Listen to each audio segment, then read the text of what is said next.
Merci, Dr Nerlissi, pour votre introduction. Je commence par remercier les organisateurs et en particulier le professeur Mraoui de m'avoir associé à cette manifestation et de m'avoir proposé ce thème qui, quand il m'a dit « Est-ce que ça t'intéresserait de traiter de l'effet placebo ?» J'ai dit oui tout de suite, en me disant « Ah ben c'est super, je vais voir les essais cliniques, je vais essayer de comparer les différents effets selon la pathologie. » Et on aura des données, des ordres de grandeur pour pouvoir évaluer cet effet. Et en fait, c'est absolument pas ça. Et donc, je vais vous proposer de faire un retour dans le passé pour essayer de mieux appréhender l'avenir. Et donc, pour commencer, on va commencer par le serment d'Hippocrate, qu'on fait tous à la fin de nos études médicales, et qui a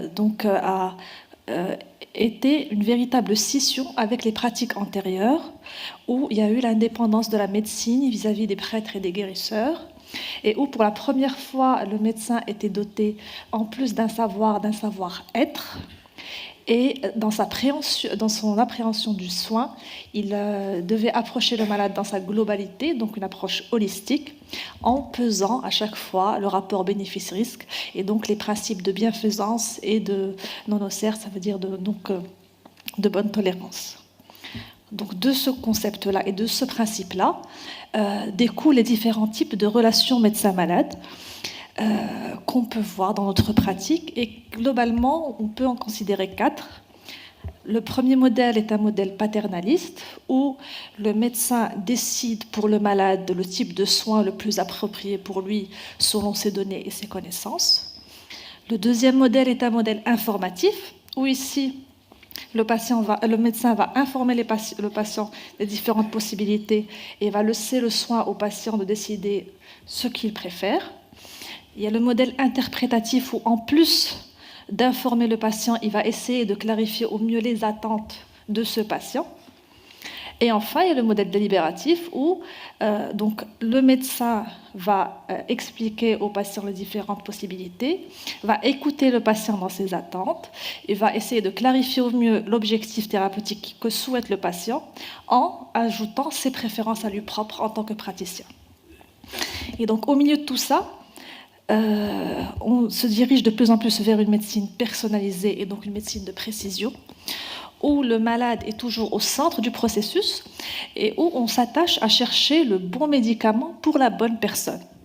Et c'est à partir de là où ont découlé différents essais cliniques et l'evidence-based medicine pour voir quel serait le type de traitement le plus adapté chez un patient infirmier de la part d'un médecin qui a été sollicité par ce patient. Donc il y a beaucoup de sciences humaines, beaucoup de psychologie et de neurosciences qui influencent l'effet placebo. Alors justement, cet effet placebo, à l'origine, ça vient du verbe latin placer qui veut dire plaire, et donc placebo, c'est une formule conjuguée qui veut dire je plairai. La première fois que ça a été décrit, c'est dans la mythologie grecque, où le roi de Chypre, Pygmalion, aurait fait une sculpture de femme qui était Galicée, et il a tellement apprécié sa sculpture qu'il aurait, de par ses croyances, demandé à ses dieux de la rendre humaine, et de par ses actions et de ses faits, il aurait comblé de moult, on va dire, façons jusqu'à ce qu'il ait de la descendance de cette statue. Alors, quand j'ai lu ça, moi je suis partie sur de l'evidence-based medicine, et je me retrouve face à un sculpteur qui change une statue en femme. C'était assez, on va dire, déstabilisant. Alors, mais au XIXe siècle, juste après que Napoléon a été nommé donc empereur, on voit apparaître pour la première fois dans un dictionnaire médical le terme de placebo, qui est décrit à ce moment-là comme tout remède prescrit pour faire plaisir au patient plus que pour lui être utile. Donc on est encore sur des notions de psychologie pure et dure, qui vont évaluer. Le premier à avoir mis la première, on va dire, pierre dans la mare, c'est le professeur Beer en 1955, qui a parce qu'après la Deuxième Guerre mondiale, on commençait à faire plus d'essais cliniques pour les différentes thérapeutiques, et la question de l'effet placebo, donc l'effet thérapeutique réel, se posait de plus en plus. Et donc, Dr Beer a dit qu'il faut faire attention dans l'interprétation des résultats à l'effet psychologique produit par une substance inerte, et donc l'effet placebo. Mais ce concept-là a évolué, notamment à la fin du siècle dernier, où on a mis le point sur le fait que tout patient fait partie d'un contexte, a des croyances, a un vécu, a un passif qui vont interagir dans sa relation avec son médecin, avec son traitement. Et donc, la relation actuelle de médecin-malade n'est pas juste binaire, mais elle ne peut pas se faire en dehors de la société où vit ce patient. Et donc, de cela, on a commencé à faire des études, notamment les épidémiologistes, pour essayer un peu de contenir cet effet, de le mesurer et de l'approcher avec un maximum de précision et de rigueur. Les études en IRM et en PET scan ont montré sur plusieurs types de patients et de façon assez claire que l'effet placebo activait une zone au niveau du système limbique différente de la zone qui était activée par le traitement Princeps, donc ce qui impliquerait d'autres systèmes et d'autres circuits de simulation. Et pour la personne assez carrée que je pense être, ça m'a assez confortée dans le fait de dire que donc, le placebo existe vraiment, ça a une répercussion sur l'IRM, c'est pas juste une statue qu'on change une femme. D'accord. Donc on va essayer de s'y intéresser un peu plus et de voir qu'est-ce qu'on a à partir de là. Il y a beaucoup d'études génétiques, notamment chez les Parkinsoniens, qui ont essayé de voir quel était le type de profil de patient qui réagissait le plus à ces placebos. Et on a pu incriminer un certain nombre de gènes, de mutations génétiques, qui, notamment sur la voie dopaminergique et la voie des opioïdes, qui expliqueraient que pas tous les patients réagissent de la même manière au même placebo.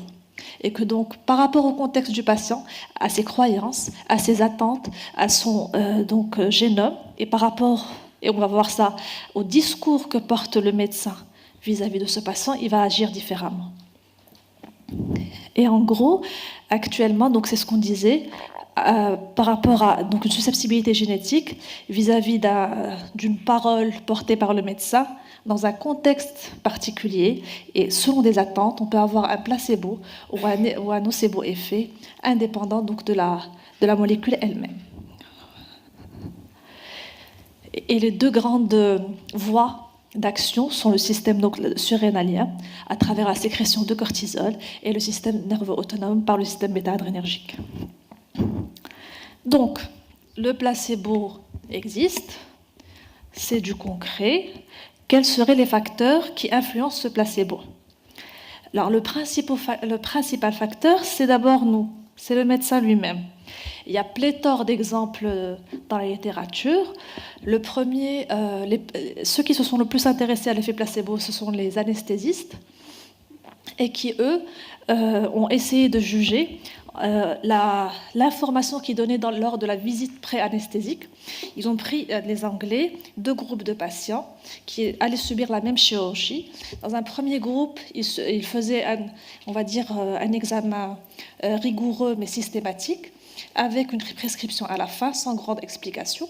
Et pour le second, ils prenaient le temps un peu plus avec le patient de leur expliquer la procédure, de leur dire qu'ils allaient avoir des antalgiques.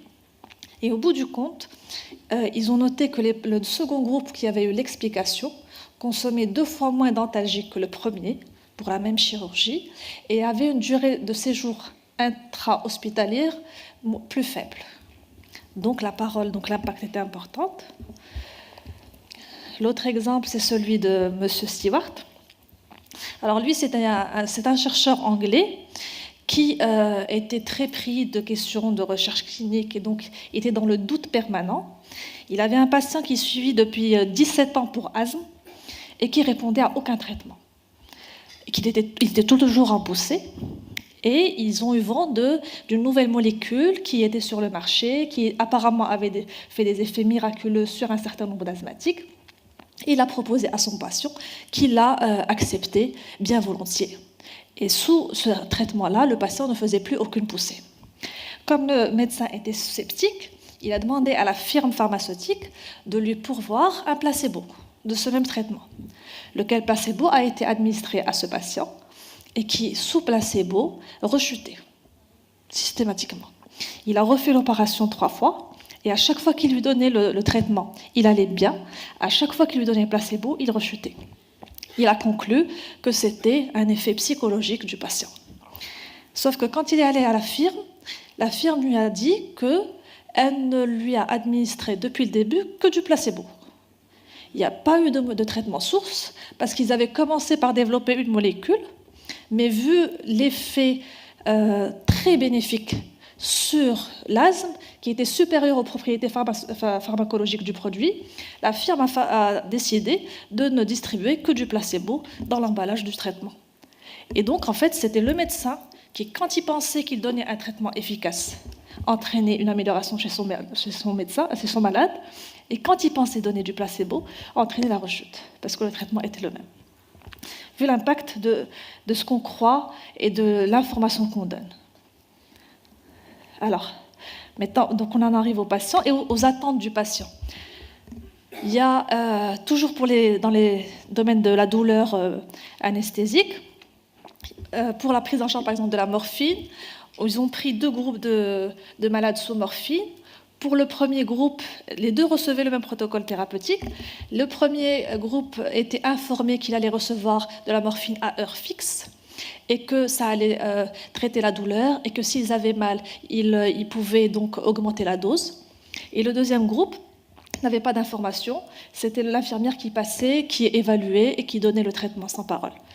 Donc, le premier groupe qui a été informé réagissait mieux et avait moins de douleur que le second.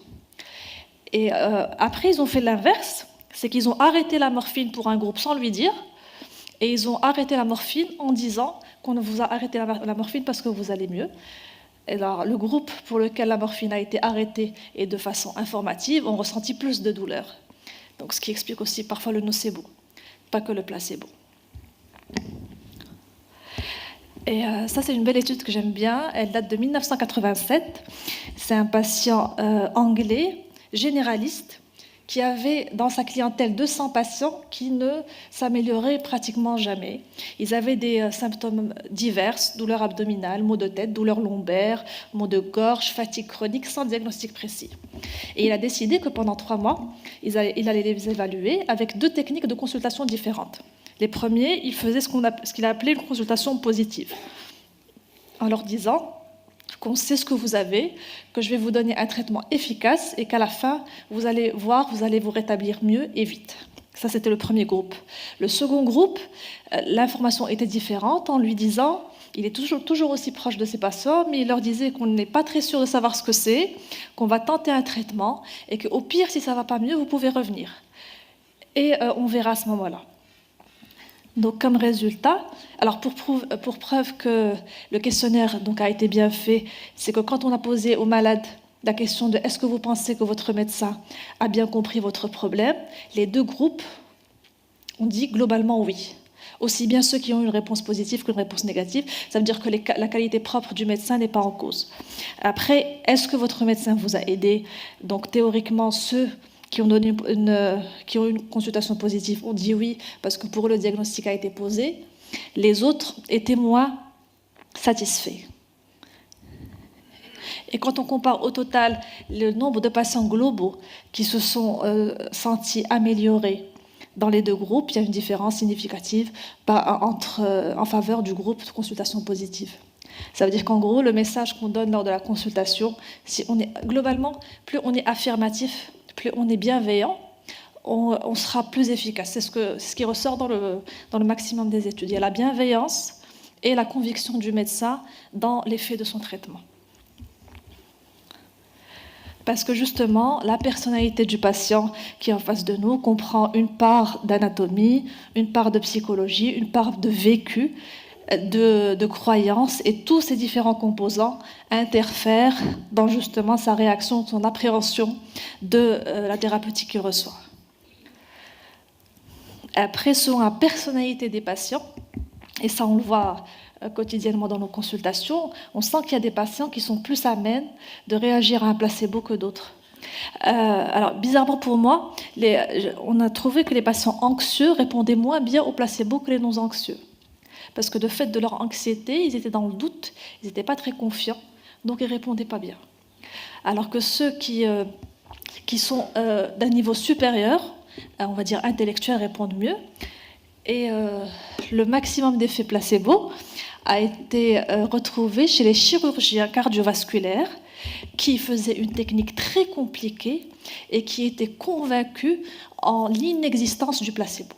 Alors, leur placebo propre est supérieur au médecin lambda, dans le sens où, justement, parfois, à force de ne pas y croire, on peut avoir des réactions inverses. Alors, par rapport aux pathologies considérées, c'est clair qu'on est en train de parler d'un effet placebo qui correspond à une différence entre l'effet attendu et l'effet thérapeutique. Le placebo chez les septicémiques, ils ont essayé, ça n'a pas marché, les 5 patients sont morts, on est d'accord. Maintenant, dans un cadre donné notamment sur certains symptômes comme la douleur, la nausée, les syndromes, on va dire, du système nerveux autonome, c'est très efficace. En rhumatologie, globalement, ce que j'ai pu voir, ça varie entre 0,14 et 0,85% d'effet de size. Après, en gros, méthodologiquement parlant, les études sont pas, on va dire, ont des difficultés à être faites parce que la principale difficulté, c'est de faire la différence entre l'effet placebo et l'effet du placebo qu'il reçoit. Donc, théoriquement, il faudrait que dans les essais, il y ait 3 bras. Un bras qui reçoit le traitement source, un second bras qui reçoit un traitement dit placebo, et un troisième bras qui ne reçoive rien du tout, et qui ne sache même pas qu'il est dans un essai, pour pouvoir juger de l'effet juste du placebo, entre guillemets. Et ça se fait pas. Donc en fait, dans ce qu'on a d'effet placebo, c'est une espèce de soupe où on met l'effet placebo, l'effet de l'observation, l'impact psychologique, et on n'arrive pas à vraiment différencier les différentes composantes. Mais en gros, dans l'arthrose, c'est autour de 0,4-0,5 d'effet de size. Pour la fibromyalgie, ça existe aussi bien en placebo qu'en nocebo. C'est là où il y a eu pour la première fois l'effet nocebo, c'est dans le sens où l'impact de la parole est négatif. Ça dépend de comment on formule surtout les effets secondaires du médicament. Il est attendu que pour un patient qui se pense avoir un traitement qui va donner un certain nombre d'effets secondaires, ce patient-là puisse les ressentir, d'autant plus que si la formulation de la phrase a été mal faite, ou si le médecin a été alarmé lui-même. Là, on a plus d'effets nocebo que de placebo. D'ailleurs, la FDA est en train de rédiger un manuel de plus de 200 pages pour les gens qui font des essais cliniques et justement du montage de projets, comment élaborer la fiche de consentement éclairé et la note d'information, qu'est-ce qu'on doit y mettre, comment on doit parler des différents effets pour ne pas interagir avec les résultats. Donc dans la polyarthrite rhumatoïde, par rapport aux pathologies, en tout cas moi je pensais que plus la pathologie était entre guillemets banale, pas très sophistiquée, plus il y aurait d'effets placebo. Ben, en fait non.